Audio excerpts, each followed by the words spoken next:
स्वागत है आप सभी का आपके अपने यूट्यूब चैनल दक्षता अकेडमी पर। तो मॉडर्न हिस्ट्री सीरीज में आज का हमारा नेक्स्ट टॉपिक है ब्रिटिश साम्राज्यवादी प्रसार या अंग्रेज़ों की भारत विजय, जिसमें हमें पढ़ना है कि किस प्रकार अंग्रेज़ों ने भारत में अपना साम्राज्यवादी विस्तार किया और उन्होंने किस प्रकार शुरुआत में बंगाल राज्य से अपनी राजनीतिक सत्ता की स्थापना शुरू कर दी थी। और इसमें इसी टॉपिक के अंतर्गत आज हम प्लासी के युद्ध के बारे में भी पढ़ने वाले हैं। तो चलिए स्टार्ट करते हैं। तो स्टार्ट करने से पहले एक क्वेश्चन जो हम सभी के माइंड में पहले आना चाहिए कि क्या रीज़न थे कि अंग्रेज़ों ने भारत में अपने जो राजनीतिक सत्ता है इसकी स्थापना किसी और राज्य से न कर कौन से राज्य से की? बंगाल राज्य से की। तो बंगाल में ऐसी क्या खास बात थी, ऐसा क्या किस चीज़ से यह राज्य परिपूर्ण था कि यह अंग्रेज जो थे वह इस क्षेत्र के प्रति आकर्षित हुए और उन्होंने शुरुआत में जो अपनी राजनीतिक सत्ता है उसकी स्थापना प्लासी के युद्ध में अपने विजय प्राप्त करके यहाँ पर स्थापित की। तो चलिए स्टार्ट करते हैं। तो आज हमें जो ब्रिटिश का जो साम्राज्यवादी प्रसार है यह हम शुरुआत कर रहे हैं बंगाल राज्य से, है ना। तो बंगाल में ही ये आपका बंगाल राज्य है। और आपको बता दूं कि जो बंगाल में उस समय वर्तमान का जो बंगाल, बिहार, उड़ीसा एवं जो वर्तमान का जो हमारा बांग्लादेश जो देश है वह भी शामिल था। यानी कि इस बंगाल क्षेत्र में यह इतना बड़ा क्षेत्र था जिसमें कि बंगाल, बिहार, उड़ीसा एवं पश्चिम जो आपका बांग्लादेश है ये सभी बंगाल क्षेत्र में आते थे। तो इतना बड़े राज्य पर स्थापना करना कोई आसान बात नहीं है, लेकिन फिर भी अंग्रेज इस क्षेत्र के प्रति आकर्षित हुए और उन्होंने अपने जो राजनीतिक सत्ता है यहाँ स्थापित की। तो इसका क्या कारण है? तो सबसे पहले तो हम देखते हैं कि जो आपका बंगाल का क्षेत्र है ये काफ़ी क्या था, यहाँ की जो भूमि है काफ़ी उपजाऊ थी। तो जो प्रथम कारण जो अंग्रेज बंगाल के क्षेत्र के प्रति आकर्षित हुए वह था बंगाल की जो उपजाऊ भूमि है वह। तो अगर उपजाऊ भूमि होगी तो इससे क्या होगा, यहाँ पर जो खेत खलियान फलेंगे फूलेंगे और यहाँ पर जो है जो लोग हैं उनकी समृद्धि भी ज़्यादा होगी और जो आपका क्षेत्र है यह भी समृद्ध होगा, है ना। तो यह जो क्षेत्र था काफ़ी समृद्ध था क्योंकि यहाँ की जो भूमि थी काफ़ी उपजाऊ थी। और दूसरा जो मुख्य कारण है कि इस क्षेत्र के पास ही यानी कि बंगाल में ही आपका हुगली बंदरगाह स्थित था। तो इस बंदरगाह के कारण यहाँ से आसानी से व्यापार शुरू किया जा सकता है। तो यहाँ आप देख सकते हैं बंगाल है, बंगाल में आपका हुगली बंदरगाह स्थित है और यहाँ आपके है बंगाल की खाड़ी, हिंद महासागर, जहाँ से व्यापार आसानी से इस बंदरगाह के माध्यम से किया जा सकता है। तीसरा इस क्षेत्र की खास बात क्या है कि यहाँ पर जो खनिज संसाधन है वह भी काफ़ी मात्रा में उपलब्ध है। और इसी के साथ जो चौथा और सबसे महत्वपूर्ण जो कारण है यहाँ पर राजनीतिक सत्ता स्थापित करने का वह यह है कि यह जो आपका क्षेत्र है बंगाल क्षेत्र, दिल्ली से इसकी पर्याप्त दूरी थी, है ना। तो दिल्ली जहाँ पर आपकी मुगल साम्राज्य की जो मुगल शक्ति स्थापित थी, तो दिल्ली से बंगाल की काफ़ी इतनी पर्याप्त दूरी थी कि इतना हस्तक्षेप यानी कि बंगाल की राजनीति में मुगलों द्वारा इतना हस्तक्षेप नहीं होना संभव था जितना कि उनके जो पास के राज्य हैं वहाँ पर ये हस्तक्षेप अधिक कर सकते थे। तो दिल्ली से पर्याप्त दूरी होने के साथ ही बंगाल में उस समय जो राजनीतिक शक्तियाँ स्थापित थी उनकी जो स्थिति थी वह काफ़ी कमज़ोर थी, जिसके बारे में आज हम पढ़ने वाले हैं। तो यह एक मुख्य कारण था क्या कि दिल्ली से पर्याप्त दूरी और इसके अलावा बंगाल में जो शक्तियाँ थी वे क्या थी, कमज़ोर स्थिति में थी। तो यही सब कारण थे जिसके कारण अंग्रेज बंगाल के प्रति आकर्षित हुए और उन्होंने बंगाल में अपनी राजनीतिक सत्ता स्थापित की। तो ये था आपका कारण। तो आशा करती हूँ आपको पता लग गया होगा कि अब कोई आपको डाउट नहीं रह गया होगा कि क्यों अंग्रेज़ों ने अपनी जो राजनीतिक सत्ता की स्थापना बंगाल राज्य से ही शुरुआत की। उसके बाद हम देखेंगे कि अनेक राज्यों में धीरे धीरे उन्होंने अपनी जो सत्ता है इस सत्ता की स्थापना शुरू कर दी थी। तो चलिए स्टार्ट करते हैं। तो बंगाल में अंग्रेज़ों ने बंगाल में किस प्रकार अंग्रेज़ों ने राजनीतिक सत्ता की स्थापना की, उससे पहले हमें देखना होगा कि यहाँ पर जो शासक थे उनकी परिस्थितियाँ किस प्रकार थी, किस प्रकार उन्होंने मौका दिया अंग्रेज़ों को उन पर शासन करने के लिए। तो 1700 ईस्वी में मुगल शासक कौन थे आपके दिल्ली में? औरंगज़ेब।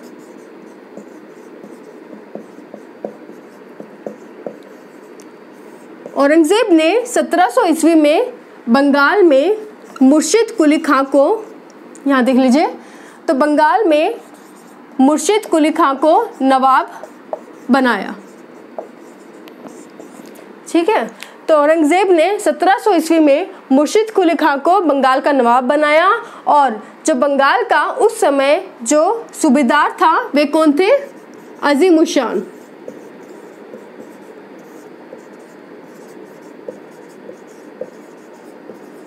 तो ये चीज़ आप समझिए पहले कि देखिए 1700 ईस्वी में सूबेदार है आपके अजीमुशान और जो आपके नवाब नहीं है ये दीवान आएंगे और दीवान थे आपके मुर्शिद कुली खां जिन्हें कि औरंगज़ेब द्वारा नियुक्त किया गया था।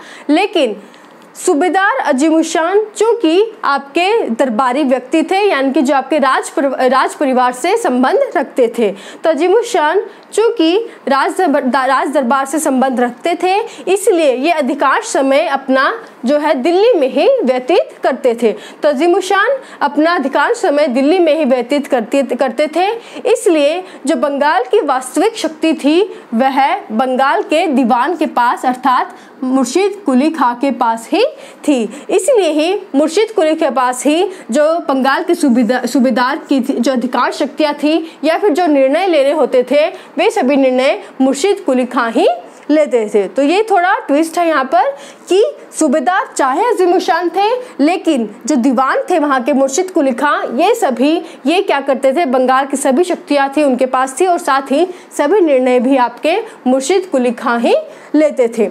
आगे चलकर मुर्शिद कुली खां को हम देखेंगे जब बाद में औरंगज़ेब की मृत्यु हो जाती है 1717 में, उसके बाद मुगल सम्राट फर्रुखशियर मुर्शिद कुली खां को बंगाल का बादशाह नियुक्त कर देते हैं, यानी कि अब उनके पास वास्तविक रूप से बंगाल की जो शक्ति थी इनके हाथों में आ गई थी। और इसी के साथ आपको एक चीज़ और नोट करनी है यहाँ पर कि प्रथम बार बंगाल के वे कौन से शासक थे जिन्होंने प्रथम बार बंगाल पर स्वतंत्र रूप से शासन किया।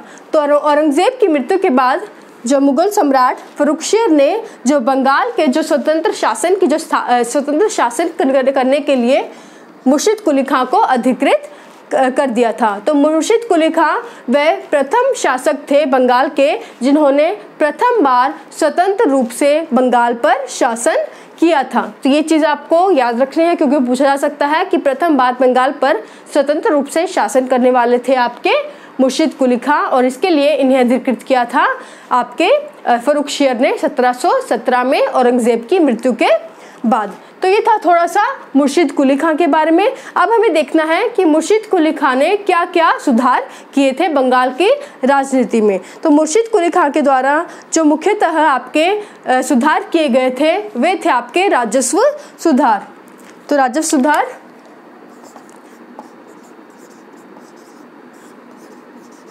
सुधार के अंतर्गत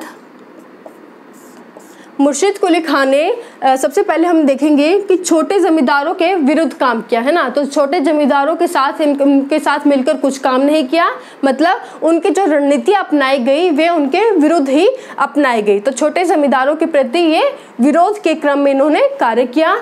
दूसरा, इन्होंने उनसे जो उनकी भूमि थी, छोटे जमींदारों की जो जागीर भूमि थी उसे खालिसा भूमि में परिवर्तित कर दिया।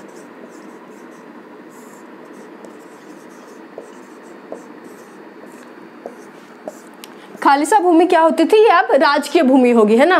पहले छोटे जमींदारों की भूमि को बोला गया है कि उनकी जो जागीर भूमि थी उसे खालिसा भूमि अर्थात राजकीय भूमि में परिवर्तित कर दिया गया।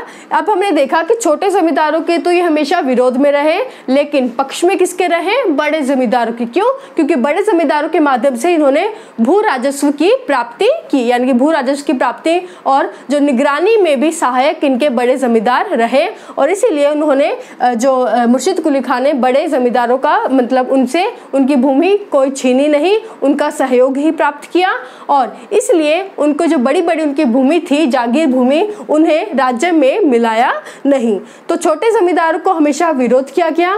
बड़े जमींदारों का सहयोग, भू राजस्व में सहयोग मिलने के कारण उन्हें कभी भी मतलब उन्हें परेशान नहीं किया, उनकी जागीर भूमि को प्राप्त नहीं किया, बल्कि उनके माध्यम से उन्होंने बाकी जो छोटे जमींदार थे, छोटे जो किसान थे, उनसे जो भू राजस्व की प्राप्ति की।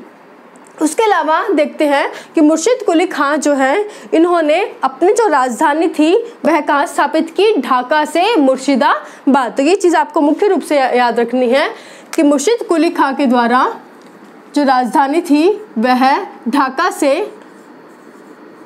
मुर्शिदाबाद स्थापित कर ली गई थी। क्लियर?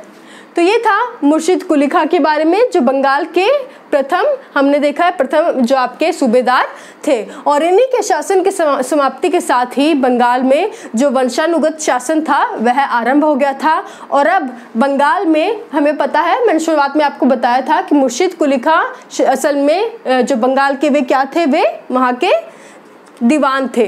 तो जो दीवानी प्रथा थी वह समाप्त करके, यानी कि जो आपकी मुख्य रूप से जो सूबेदार होते थे, सूबेदार प्रथा समाप्त करके अब बंगाल में कौन नियुक्त किए जाते थे? नवाब नियुक्त किए जाते थे।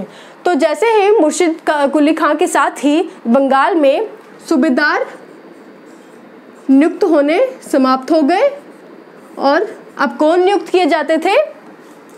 नवाब। तो आगे हम देखेंगे कि नवाब अलीवर्दी खां, नवाब सिराजुद्दौला, तो इनके आगे सभी के आगे आप देखेंगे तो नवाब लिखा जाता है। सूबेदार जो प्रथा थी, सूबेदारी जो प्रथा थी, जो कि मुर्शिद कुली खां के साथ ही समाप्त हो गई थी। क्लियर? उसके बाद मुर्शिद कुली के बाद हम देखते हैं कौन आए। मुर्शिद कुली खां के बाद बंगाल की राजनीति में प्रवेश हुआ आपके, या आप केवल क्रम याद कर लें तो मुर्शिद कुली खां के बाद आए हैं आपके शुजाउद्दीन,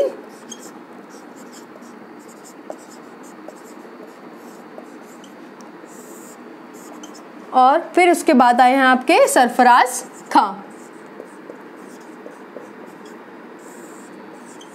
ये आपको सिर्फ एक क्रम याद रखना है ना, क्योंकि हम एक एक चीज़ तो याद नहीं कर सकते, हमें बस जो मेन बिंदु है वे चीज़ हमें मुख्य रूप से देखनी है, जो कि एग्जामिनेशन पॉइंट ऑफ व्यू से इम्पोर्टेंट भी है। तो मुर्शिद कुली खां के बाद जो बंगाल की राजनीति में जिन्होंने प्रवेश किया, और एक और चीज़ हमने अभी पहले देख ली है कि मुर्शिद कुली खां के साथ ही जो बंगाल में जो शासन था वह वंशानुगत हो गया था। तो मुर्शिद कुली खां के बाद आए शुजाउद्दीन, शुजाउद्दीन के बाद सरफराज खां, और सरफराज खां के बाद आए आपके अलीवर्दी खां। तो ये आप क्रम याद कर लें, ये कंफ्यूज मत होइएगा कि मुर्शिद कुली खां के बाद सीधे अलीवर्दी खां आ गए। उनसे पहले शुजाउद्दीन, और फिर सरफराज खां आए, और फिर आए आपके अलीवर्दी खां। तो ये आप याद रखें। अब देखिए कि अलीवर्दी खां का बंगाल की राजनीति में इनका जो क्या कार्य है वह हमें मुख्य रूप से देखना है। तो आपको बता दूं कि अलीवर्दी खां बंगाल के ऐसे शासक रहे हैं जिनके काल तक, इस चीज़ बिंदु पर याद रखें कि जिनके काल तक इनका बंगाल पर पूर्णतः नियंत्रण रहा, यानी कि अलीवर्दी खां का जब तक बंगाल में शासन रहा, मतलब 1756 तब तक अंग्रेजों द्वारा बंगाल के क्षेत्र में किसी भी प्रकार की किलेबंदी पूर्ण रूप से स्थापित नहीं की गई थी। क्यों? क्योंकि जब अलीवर्दी खां का शासन शुरू हुआ था तब बंगाल इस स्थिति में पहुंच चुका था, मतलब इतना समृद्ध हो चुका था कि इस क्षेत्र के प्रति आकर्षित होने लगे थे अन्य यूरोपीय, जैसे कि अंग्रेज, डच एवं फ्रांसीसी। और इन्होंने बंगाल का जो फोर्ट विलियम क्षेत्र है, इस क्षेत्र में किलेबंदी शुरू कर दी थी। लेकिन अभी मैंने बताया अलीवर्दी खां इतने सक्षम थे, इतने शक्तिशाली थे, इन्होंने अंग्रेजों को और फ्रांसीसियों को यहाँ किलेबंदी स्थापित नहीं करने दी, और इस तरह अलीवर्दी खां ऐसे शक्तिशाली शासक जो है नियुक्त हुए, मतलब इन्होंने सिद्ध कर दिया और इन्होंने अंग्रेज़ों और फ्रांसीसियों दोनों को ही फोर्ट विलियम में अपनी किलेबंदी को जो है उन्होंने स्थापित करना चाहते थे, उसके प्रति विरोध किया और उन्हें जो उनकी किलेबंदी थी उसे बंद करवा दिया था। ठीक है, तो अलीवर्दी खां के बारे में आपको मुख्य रूप से यह याद रखना है कि इनके शासन तक अंग्रेजों द्वारा किसी प्रकार की किलेबंदी यहाँ पर स्थापित नहीं की जा सकी थी। प्रयास जरूर किया गया था अंग्रेजों और फ्रांसीसियों दोनों के द्वारा, लेकिन इनके विरोध के कारण उन्हें किलेबंदी बंद करनी पड़ी थी। और उन्होंने एक ऐतिहासिक जो वाक्यांश भी बोला है अलीवर्दी खां ने, जो अलीवर्दी खां ने ब्रिटिश के प्रति एक ऐतिहासिक वाक्यांश यहाँ कहा है। उन्होंने कहा है कि ब्रिटिश की जो तुलना है, पहले तो इन्होंने मधुमक्खी से की। इन्होंने कहा कि ब्रिटिश जो है वे मधुमक्खी की भांति हैं, जिन्हें न छेड़ा जाए तो ये मधुमक्खी की तरह शहद देंगी और अगर छेड़ा जाए तो ये मधुमक्खी की तरह काट काट कर मार डालेंगी। तो ये वाक्यांश आप याद रखें, किसके द्वारा बोला गया? बंगाल के नवाब अलीवर्दी खां के द्वारा, क्योंकि ये पूछ लिया जाता है कि वाक्यांश किसके द्वारा कहा गया है। आगे हम देखते हैं कि अलीवर्दी खां की जो पुत्रियां, केवल 3 पुत्रियां थी, इनके कोई पुत्र नहीं था। तो इसलिए जो अगला नवाब बना वह कौन था? अलीवर्दी खां की जो एक पुत्री हुई है उनका पुत्र सिराजुद्दौला, जो कि बंगाल का अगला नवाब बना। लेकिन सिराजुद्दौला के नवाब बनते ही इनके जो सगे संबंधी थे, इन्होंने इसके विरुद्ध जो है षड्यंत्र रचने शुरू कर दिए थे। यानी कि इनके जब इन्होंने अपना शासन संभाला और उस शासन के शुरुआत से ही इनके जो सगे संबंधी थे, उन्होंने इनके विरुद्ध आंतरिक संघर्ष शुरू कर दिए थे। इनके विरुद्ध कई चालें चली और इसी का लाभ उठाया अंग्रेजों ने, और अंग्रेजों ने इसी कलह, इन्हीं आंतरिक षड्यंत्रों का लाभ उठाते हुए बंगाल के फोर्ट विलियम क्षेत्र में बिना सिराजुद्दौला की अनुमति के किलेबंदी शुरू कर दी, है ना। तो ये चीज़ याद रखें कि अंग्रेज़ों ने इस षड्यंत्रों का लाभ उठाते हुए यहाँ पर बंगाल के क्षेत्र में बिना सिराजुद्दौला की अनुमति के किलेबंदी शुरू कर दी थी, और जिसके विरोध में सिराजुद्दौला ने अंग्रेज़ों के विरुद्ध युद्ध भी किया। और सिराजुद्दौला ने इस किलेबंदी का विरोध किया कि आप पहले तो आपने मेरी अनुमति नहीं, और अनुमति चलिए अगर आप अनुमति ले भी लेते हैं तो क्या किस चीज़ की अनुमति दूँ कि आप मेरे ही क्षेत्र में एक ऐसी किलेबंदी कर रहे हैं जिसका मैं विरोध ही नहीं कर सकता, तो ऐसा तो नहीं हो सकता। तो इसीलिए सिराजुद्दौला ने किलेबंदी का विरोध किया और इसके विरुद्ध इन्होंने अंग्रेज़ों से युद्ध किया, जो कि कब हुआ? 1756 में। और 1756 में अंग्रेज़ों के विरुद्ध युद्ध किया, जिसमें इन्होंने विजय प्राप्त की। और इस क्षेत्र में, यानी यह कौन सा क्षेत्र था आपका? फोर्ट विलियम का क्षेत्र। तो फोर्ट विलियम को इन्होंने अपने अधिकार में ले लिया। क्लियर? तो यह था 1756 में फोर्ट विलियम को सिराजुद्दौला ने अपने अधिकारित क्षेत्र में ले लिया। और इसी घटना का जो उल्लेख है वह ब्लैक होल कांड के अंतर्गत एक ब्रिटिश अधिकारी हुए हैं, हॉलवेल। उन्होंने कहा कि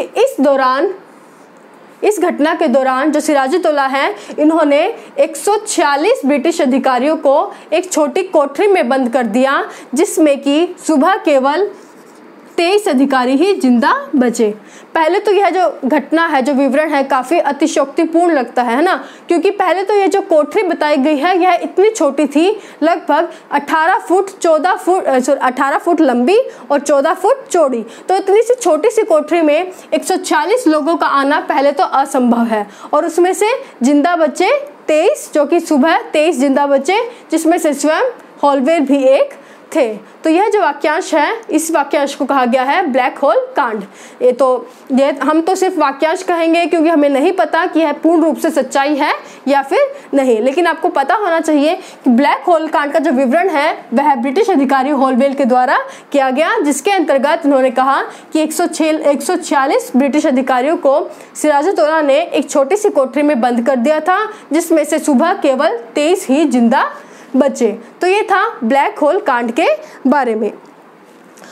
और इसके अलावा अभी तक हमने पढ़ लिया है कि फोर्ट विलियम पर अब किसका शासन हो चुका है? सिराजुद्दौला का। इन्होंने इसे अपने अधीन कर लिया था। और जब सिराजुद्दौला ने फोर्ट विलियम को अपने अधिकृत कर लिया, उसके विरोध में ब्रिटिश सेना ने क्या किया? अब वो शांत तो बैठने वाले बिल्कुल नहीं थे। इन्होंने मद्रास से एक टुकड़ी क्लाइव के नेतृत्व में ब्रिटिश सेना की एक टुकड़ी बंगाल यानी कि कलकत्ता पहुंची और उन्होंने इसका विरोध किया कि आपने सिराजुद्दौला ने किस प्रकार जो कलकत्ता का जो आपका फोर्ट विलियम क्षेत्र है अपने अधीन कैसे कर सकते हैं। और इन्होंने फिर से इस क्षेत्र को यानी कि फोर्ट विलियम के क्षेत्र को अपने क्षेत्र में कर लिया। और इसके बाद इन्होंने धीरे धीरे, जैसे कि हमने शुरुआत में बात की, उनके सगे संबंधी तो इनके विरुद्ध षड्यंत्र रच ही रहे थे और इसी का लाभ उठाते हुए क्लाइव ने भी धीरे धीरे क्या किया, पहले तो इन्होंने आते ही कलकत्ता को अपने अधीन किया, उसके बाद इन्होंने धीरे धीरे सिराजुद्दौला के जो मुख्य जो अधिकारी थे उन्हें अपने पक्ष में शुरू कर दिया था कि उन्हें हम अपने पक्ष में ले ताकि उनको कमज़ोर कर दिया जाए। और इसी में जो मुख्य उनके थे वे थे उनके सेनापति। तो सिराजुद्दौला के सेनापति थे मीर जाफर। इन्हें भी अंग्रेज़ों ने अपने पक्ष में कर लिया था और इनके अलावा और कई अधिकारी थे जिन्हें क्लाइव ने यानी कि जो ब्रिटिश जो सरकार थी इन्होंने अपने पक्ष में कर लिया था। और इसी के अंतर्गत आगे चलकर आपका हम देखेंगे कि किस प्रकार प्लासी के युद्ध में अंग्रेज़ों ने विजय प्राप्त की। क्योंकि पहले तो आपको पता होना चाहिए कि प्लासी है कहाँ। तो प्लासी एक क्षेत्र है जो कि बंगाल में स्थापित है। बंगाल में आपका एक जिला है नादिया। तो नादिया जिला में भागीरथी नदी के तट पर प्लासी पड़ता है। तो भागीरथी नदी के तट पर प्लासी स्थित है और इस क्षेत्र में आपका युद्ध हुआ, इसलिए इसे प्लासी का युद्ध कहते हैं। और यह युद्ध हुआ है आपके 23 जून 1757 में। और यह युद्ध शुरुआत, पहले तो आपको बता दूं कि यह युद्ध बिल्कुल भी एक खुला युद्ध नहीं था। क्यों? क्योंकि हम देखते हैं कि शुरुआत से ही सिराजुद्दौला के विरुद्ध अंग्रेज़ों ने जो मतलब छद्म युद्ध शुरू कर चुके थे। क्यों? क्योंकि इन्होंने धीरे धीरे जो सिराजुद्दौला के जो करीबी अधिकारी थे उन्हें अपने पक्ष में करना शुरू कर दिया था, जिसमें मुख्य थे उनके सेनापति मीर जाफर। तो इन्होंने जो युद्ध है जो विजय किया, जो अंग्रेज़ों ने इस युद्ध में जो विजय प्राप्त की, यह एक खुले युद्ध के माध्यम से प्राप्त न करके एक षड्यंत्रों के माध्यम से यह विजय प्राप्त की थी। और प्लासी का युद्ध कब हुआ? और प्लासी का युद्ध 23 जून 1757 यानी कि 23 जून 1757 को हुआ। और इस युद्ध में सिराजुद्दौला का मुख्य रूप से सहयोग इनके अधिकारी मीर मदान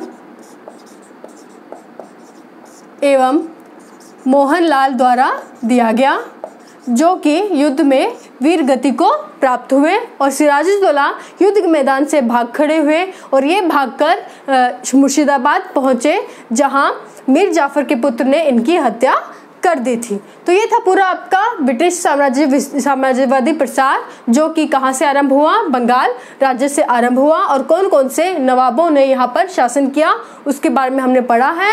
और किस प्रकार प्लासी के युद्ध में अंग्रेज़ों ने अपने विजय स्थापित करके भारत में राजनीतिक सत्ता बंगाल में स्थापित करी। तो ये आज की वीडियो में हमने पढ़ लिया। तो आज के बारे में बस इतना ही। इसका जो दूसरा भाग है वो हम नेक्स्ट वीडियो में पढ़ेंगे। तो थैंक यू सो मच।